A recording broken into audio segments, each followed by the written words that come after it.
We have our friend David Garofalo, who had a bit of experience, as Russell alluded to, in the Red Lake camp in his time at Goldcorp. So we're gonna come to David, but first I want to introduce the newest member of the Northern Miner Group's team. That's Henry Lazenby. He's joining us from the Mining Journal. He's now part of our team. We're always trying to make sure we have the best journalists and reporters that we have. He's going to be handling a lot of the multimedia content that we're generating going forward.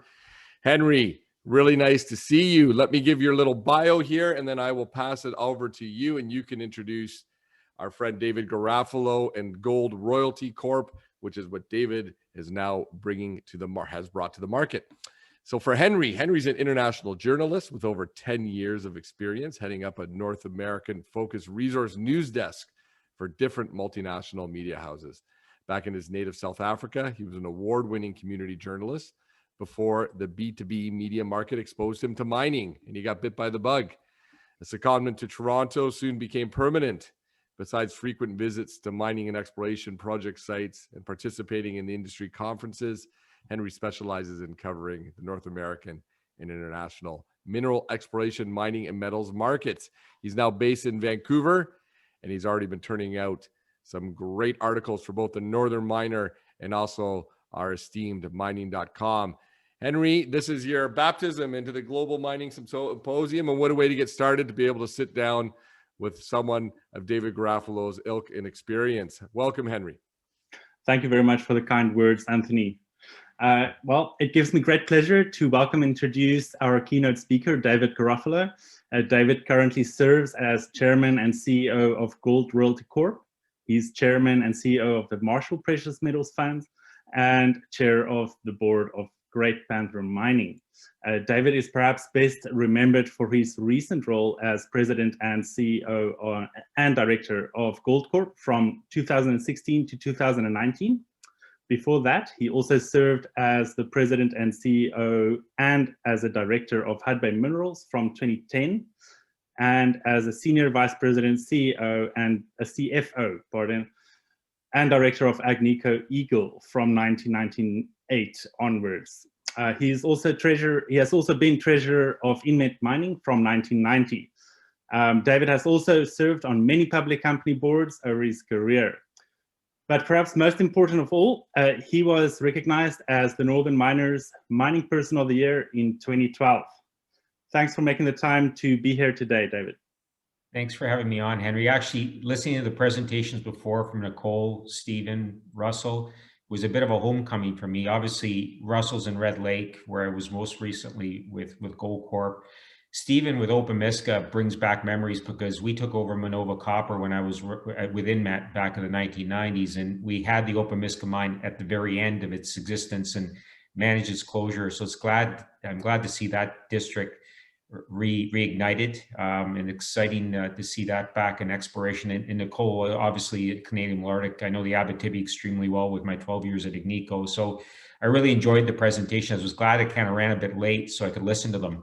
But I'm very pleased to be here to talk about our business too. All right, well, with that, let's jump right into some questions. As we've just heard, David is currently the Chairman and CEO of Gold Royalty Corp and Chairman and CEO of the Marshall Precious Metals Fund. For the benefit of our audience, would you please just give us a brief introduction to these two vehicles and how they are positioned to create value for owners in the current economic situation?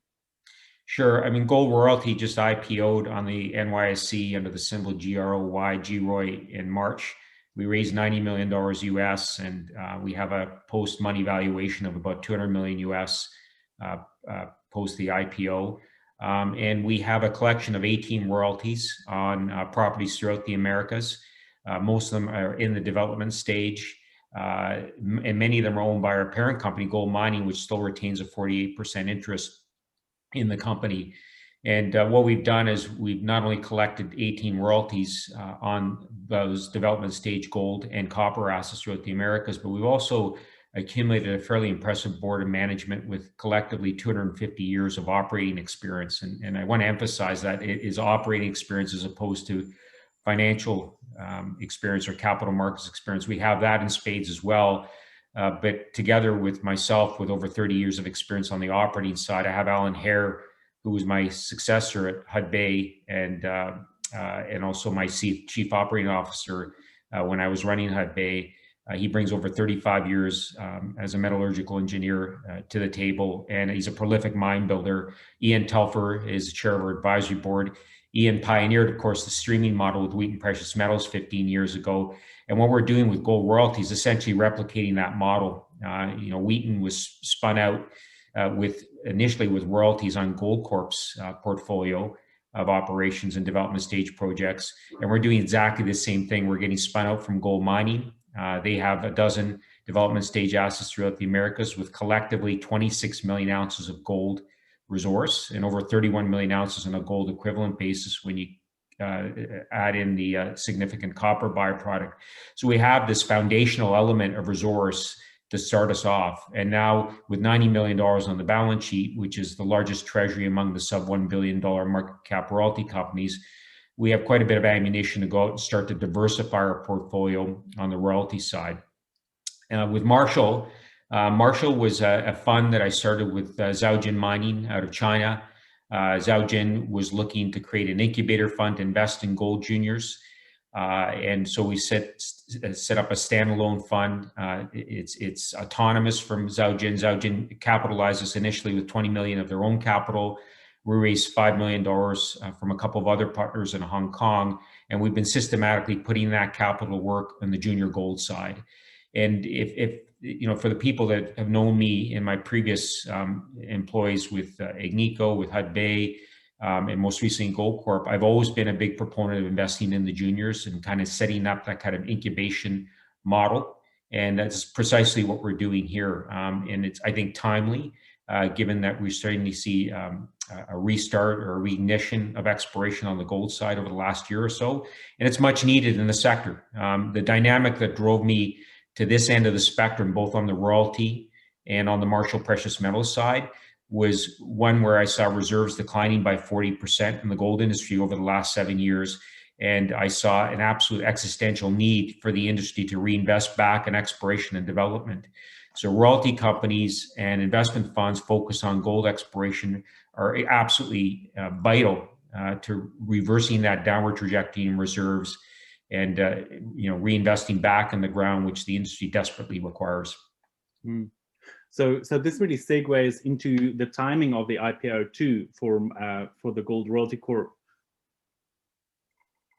Yes, So again, the spin out from gold mining was really focused on daylighting value in those development stage assets that gold mining had by writing royalties on each of them.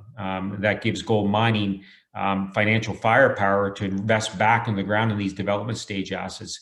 There's a dearth of these development stage assets. And what I recognized in gold mining that had been inventorying these assets through the bottom of the cycle, they were bought effectively at 10 cents on the dollar. I saw a lot of potential for outside capital to be deployed into them.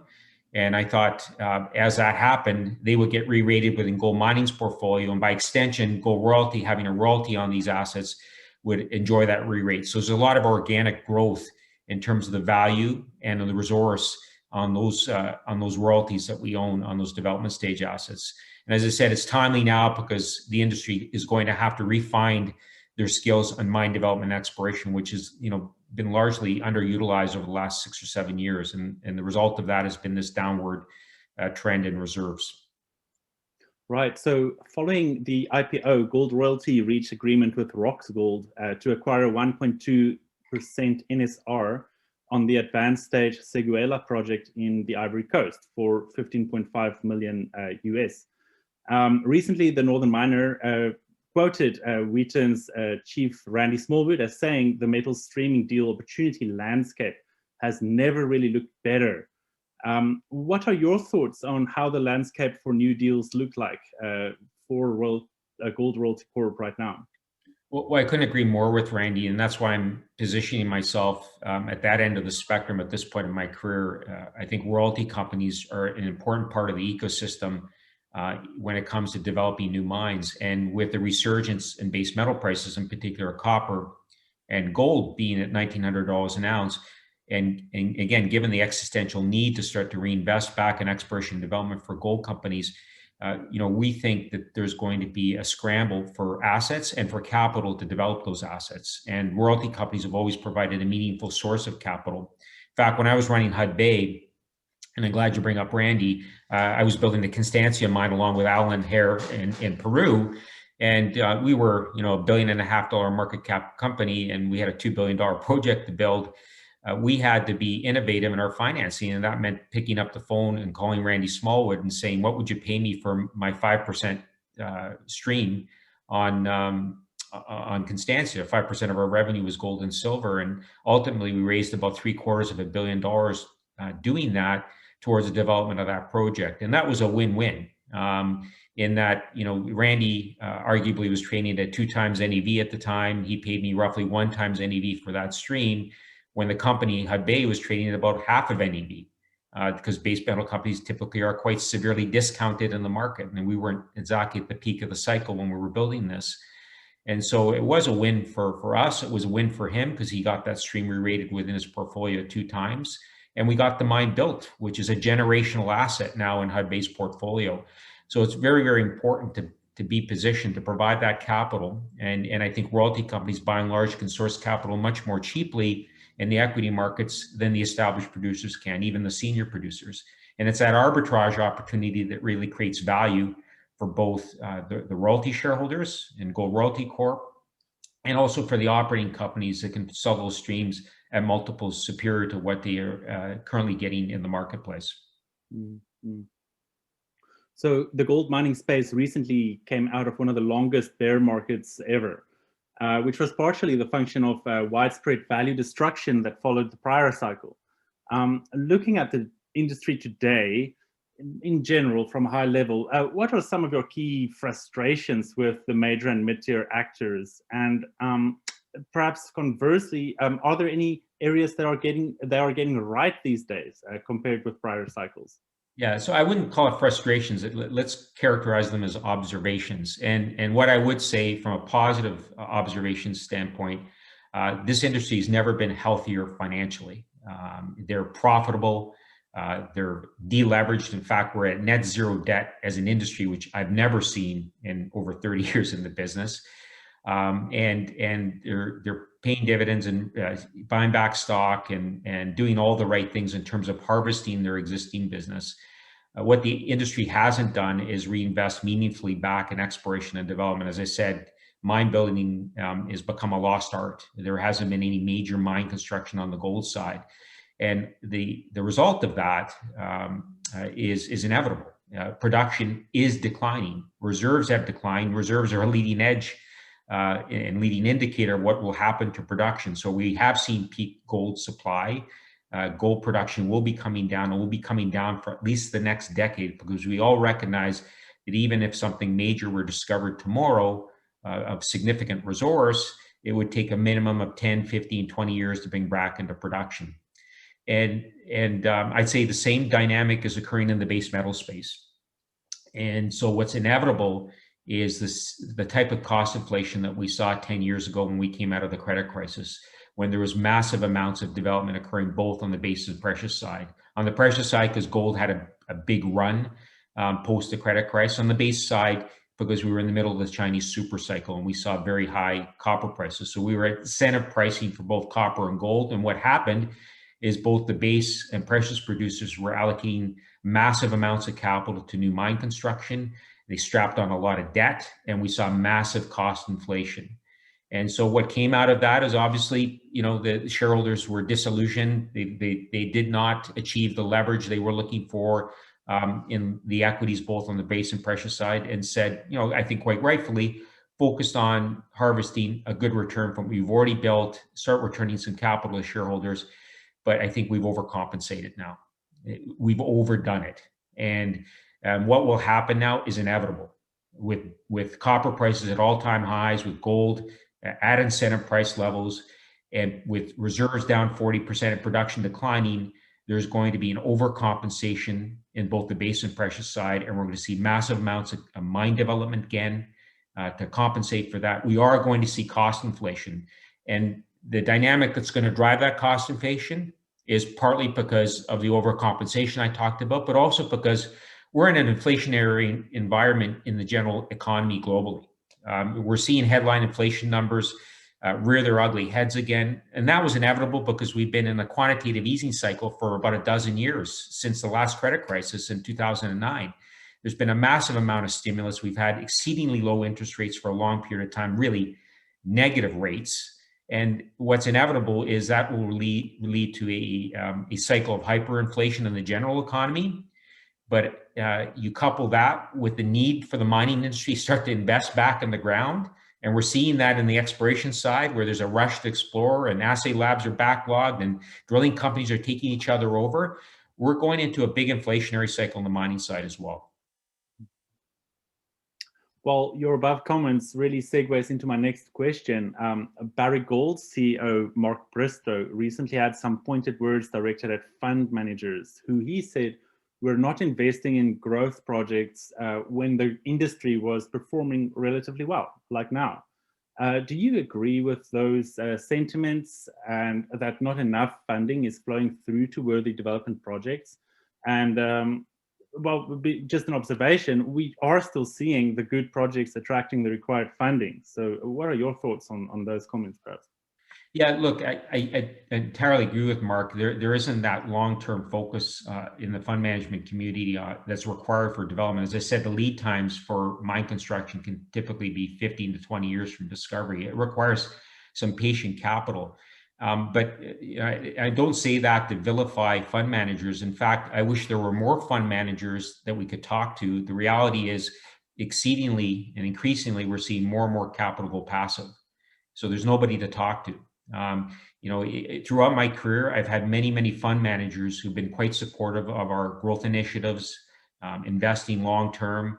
A lot of those fund managers are out of business or out of work or retired, and they've been replaced by machines. And the reality is machines are focused on short-term metrics, price to cash flow, price to earnings. They're not necessarily focused on long-term value creative NAV growth that requires patient investment in exploration and development. So that's a very difficult dynamic for the mining industry. And I would say that's part of the reason that we've seen such a downward and dramatic trajectory in reserves over the last 7-8 years, is because of that lack of patient capital, lack of discretionary capital, if you will, to invest back in the space. And I apologize for my dogs barking in the background, but I think that's a phenomenon that everybody experiences during the pandemic. So it's a sign of our times. Right? That's the mailman coming. Sorry, guys. All right. So those were some of the easy questions. Allow me to throw you some curveballs. Many of the prominent market commentators and gold bugs have long called for the gold price to top US $5,000. From your perspective, what is preventing the gold price from breaking through the current resistance levels? And why have we not really seen 5,000 gold yet? I think there's a couple of reasons. One is the general equity markets are still quite robust. They're doing very well. There's a lot of paper in the system, and right now it's chasing equities in a variety of sectors. And we're seeing valuations that are distorted at the levels that we've never seen before in the general equity markets. It's due for a correction, and I think gold will be a beneficiary of that. The other thing is, quite frankly, and I get this question quite a bit about cryptocurrency. Bitcoin has eaten our lunch a bit, and that's the reality. And the reason that is because there's a new class of investors, younger investors, that understand implicitly and instinctively that that their fiat currencies are being undermined, and they want to protect their assets.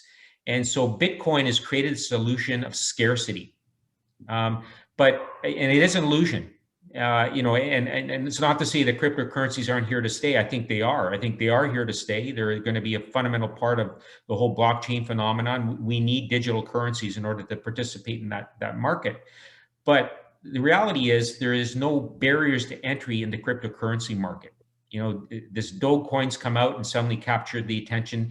So when you have that kind of upward and violent move in valuations on what I think is just zeros and ones, there are going to be other market entrants that are going to try to take advantage of that.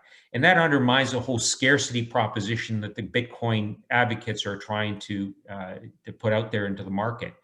The reality is gold is very, very scarce. It's 200,000 metric tons that have been mined since the beginning of time, fits into 4 Olympic-sized swimming pools. What's more scarce than that? We're only mining as an industry 4,000 tons per year. There's huge barriers to entry into the industry. It's very capital intensive. There's a remarkable inelasticity of supply to price. We've actually seen supply go down as the price has gone up just because of how difficult it is to bring new production on. So that's the true currency. That's got scarcity, and it's got physical scarcity. Bitcoin has zero scarcity. It's anybody can invent a cryptocurrency. And that's really what's going to undermine that market at the end of the day. It's here to stay, but not at these valuations. It's ridiculous. That makes a lot of sense. Thanks. So switching gears a little bit again, the advent of ESG-based investment principles has also contributed to a changing financial landscape for gold miners and developers. Just this week, the Northern Miner reported on Osisko Group's Sean Roosen as saying ESG has in fact done a bit of a disservice to exploration and development investment in Canada, especially in the far north, given that all the given all the keyboard bureaucracy involved.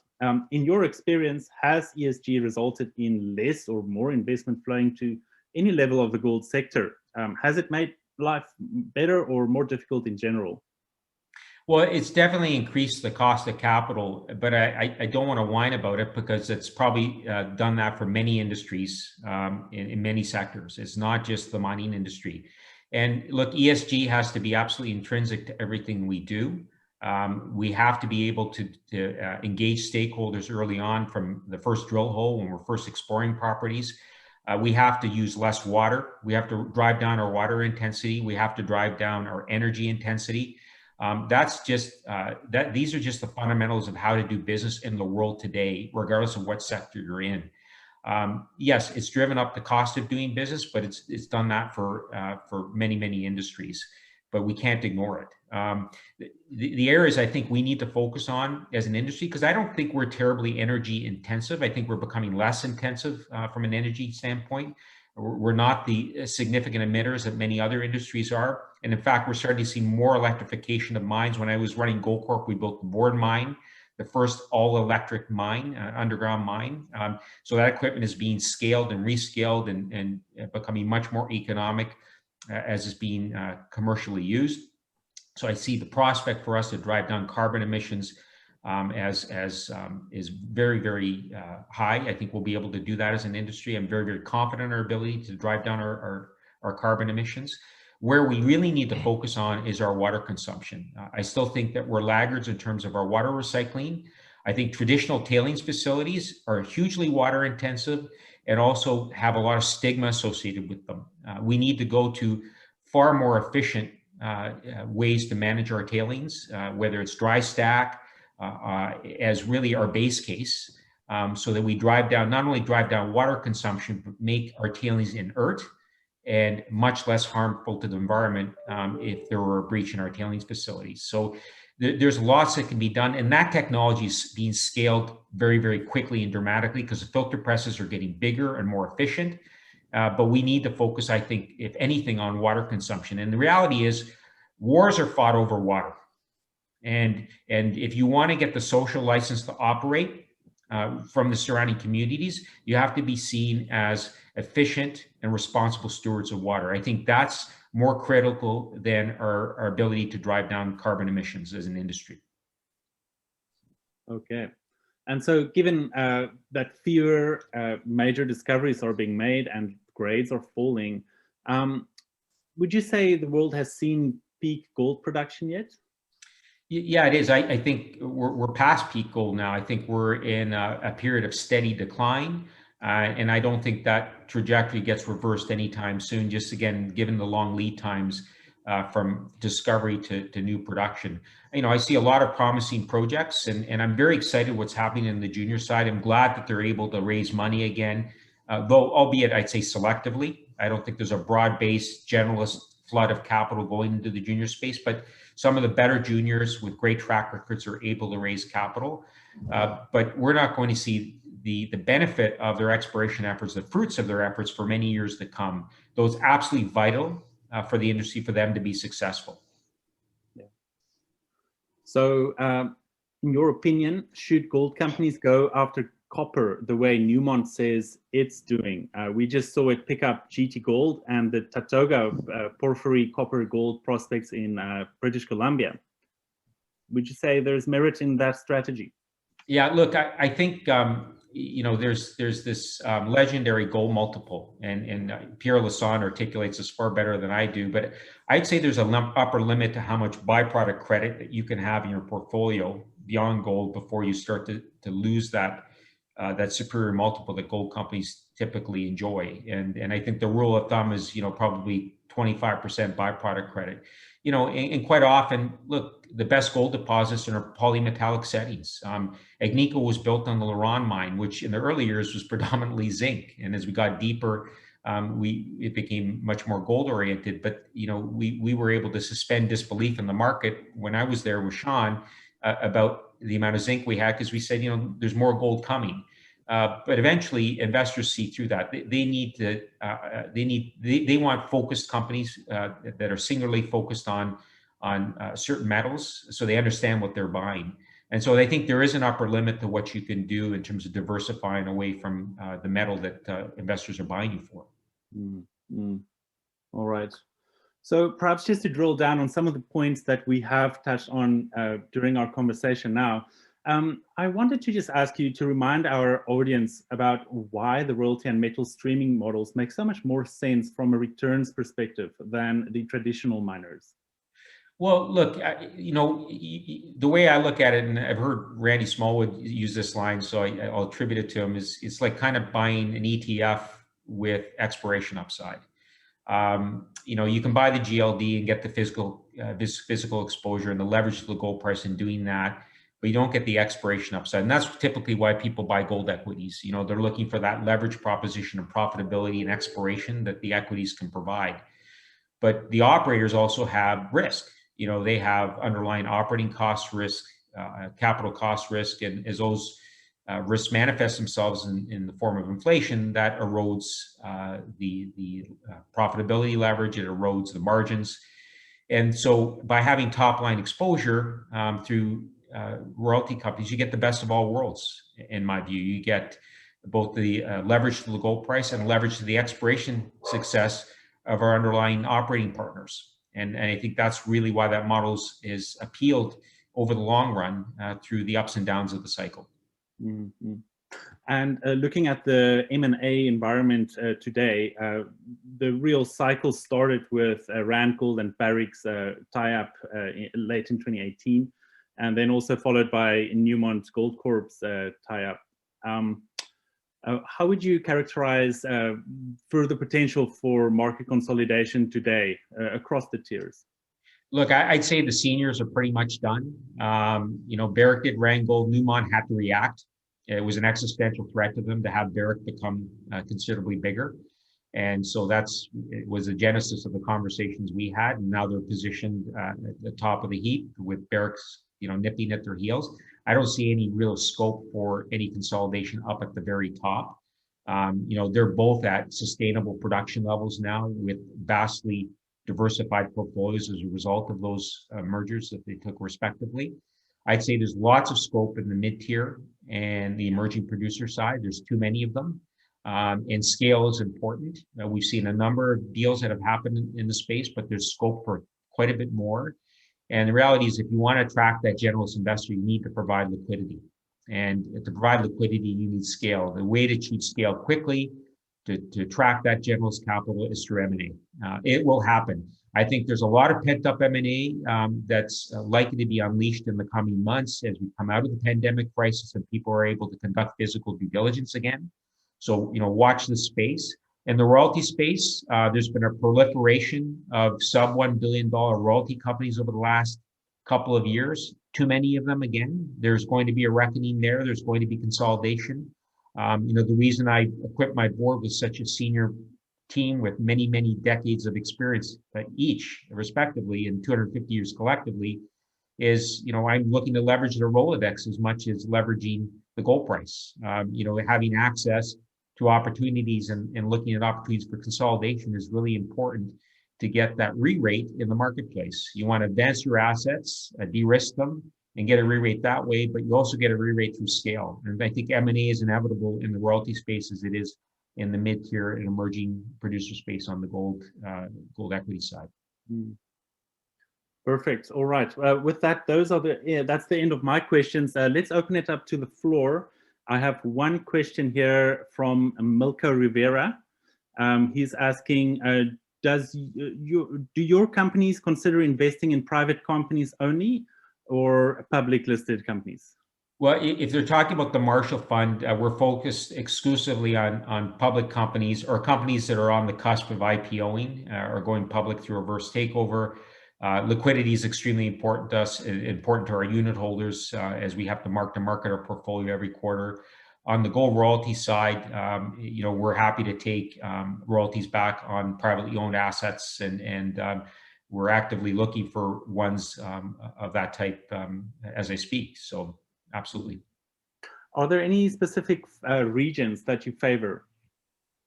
No, I would say in both vehicles, I assume it's for both, we're quite agnostic. We're more focused on the quality of the geological model and focused on the management teams. Do they have the track record of being successful in those jurisdictions? So I'd say in both of my vehicles, we have given our 1 degree of separation from being on the ground, both in terms of the investment fund and the royalty company, is a bit more tolerance for geopolitical risks, as long as the geology and the quality management justifies it. All right. That's all from me. Thank you very much for your time, David. I do appreciate it. And with that, I'll send it back to Anthony.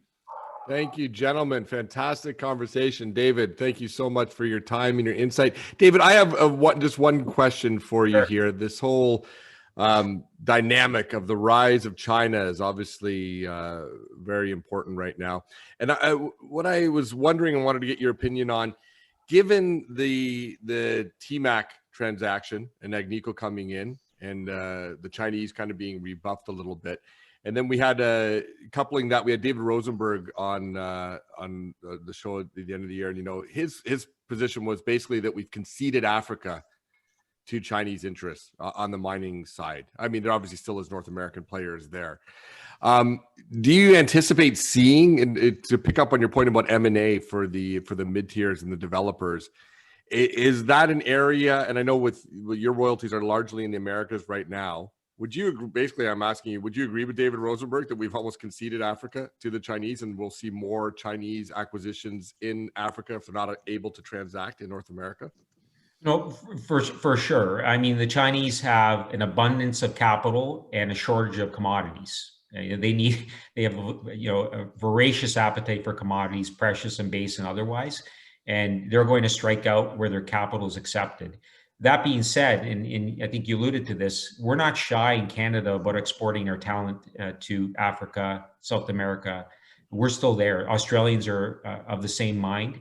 We'll be competing for those projects. I mean, Fortuna did Roxgold recently. Endeavour has been very, very active on the African continent. So there's no lack of appetite for doing things here in Canada, for that matter in Australia, and taking on that type of African risk. That risk capital is still available. So I'm not quite as pessimistic. I don't think we've ceded control of Africa to the Chinese, but the Chinese are definitely going to put their capital where it's welcome. Excellent. Thank you for that insight. Fantastic conversation. Henry, wonderful job guiding the conversation. And David, wonderful to see you. Thank you for taking the time and joining us.